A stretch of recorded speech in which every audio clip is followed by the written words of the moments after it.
They didn't kill him because he was loud. They killed him because he told the truth, calmly. This is the story of Hrant Dink and what it means to become the CEO of your voice. Hey there, I'm Intrinsic Coach Warren. Welcome back to Mindset Rebuild Deep Dive, where we don't just talk about goals and growth.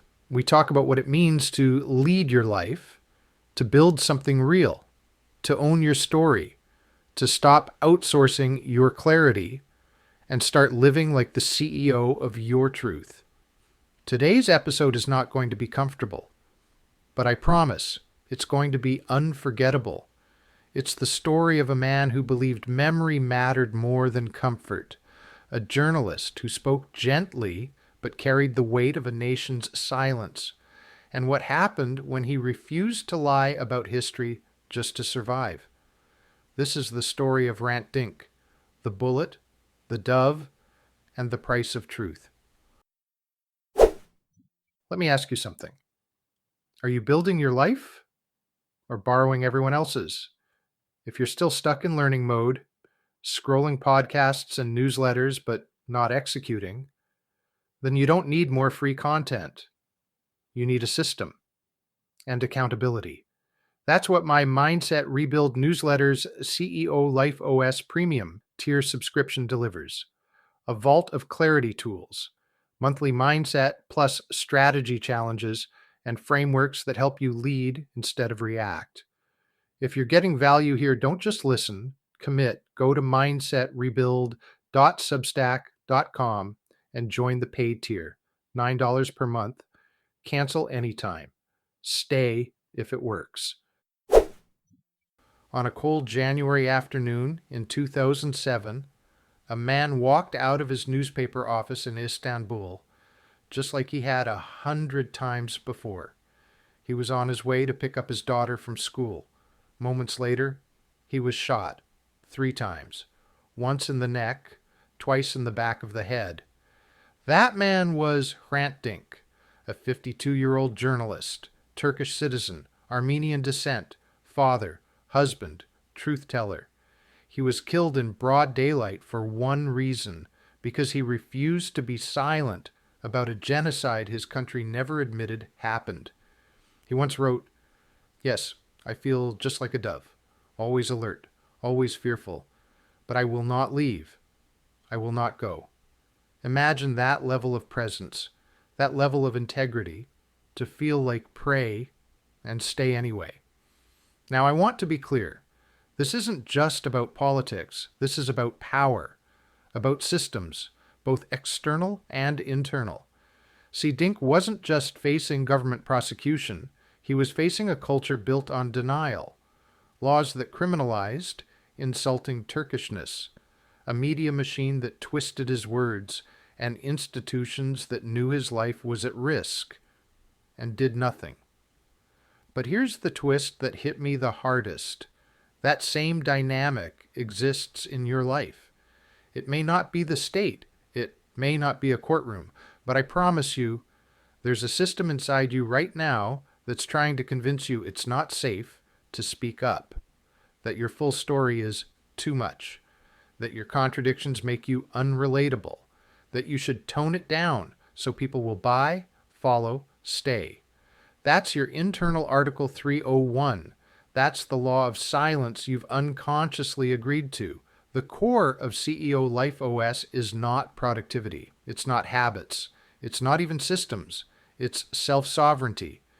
It's the decision to lead your life instead of performing a sanitized version of it. Hrant Dink did that. He didn't live for applause. He lived for alignment. He created a newspaper, Agos, not to rage, but to bridge. He criticized both the Turkish state and the Armenian diaspora. He didn't pick a side. He held the whole contradiction in his hands and said, "This is what leadership looks like. It's complicated, it's painful, it's real." What would that look like for you? Because let's be honest, how often do you tell your audience the whole truth? How often do you show up in your business unpolished but powerful? How often do you actually say the thing you're afraid will alienate the wrong people because it will finally attract the right ones? When Hrant Dink was buried, 100,000 people showed up. Not just Armenians, not just journalists, people from all walks of life, holding signs that said, "We are all Hrant Dink. We are all Armenian." It was more than grief. It was solidarity. It was a refusal to let silence win. And here's the most powerful part. Dink didn't want revenge. He wanted empathy. He wanted a society strong enough to remember. That's what we're doing here at Mindset Rebuild. Because every time you write your story instead of erasing it, every time you build something that reflects your values instead of the algorithm, every time you speak truth without waiting for permission, you build a world where others get to remember too. That's not content. That's contribution. So here's your CEO challenge for this week. Write the thing you've been afraid to say. Not to publish, just to reclaim. Ask yourself this. What would my life look like if I trusted truth more than tactics? That's your pivot point. And finally, post one sentence of your real story today. No fluff, no filter. Just one line of clarity, the kind they can't ignore. Remember this, they silenced Hrant Dink, but they didn't stop his voice. Because truth doesn't die, it multiplies. The only question is, will you be part of that echo? Will you lead a life that doesn't just succeed, but stands? Because in the end, being the CEO of your life isn't about control. It's about courage. And it starts not with volume, but with truth. See you next time. Look, if this podcast is hitting a nerve, chances are you've been riding the free train for a while. No judgment. But here's the deal. If you're serious about becoming the CEO of your life, it's time to go deeper than passive inspiration. Paid subscribers to CEO Life OS get the real stuff. Templates, tools, and execution challenges. Private breakdowns from behind the scenes. And access to my system for staying clear, focused, and unfuckwithable. So if this episode made you think, stop lurking, start leading. Go to mindsetrebuild.substack.com and upgrade to paid, $9 per month. It's less than your mediocre coffee and 10 times more useful.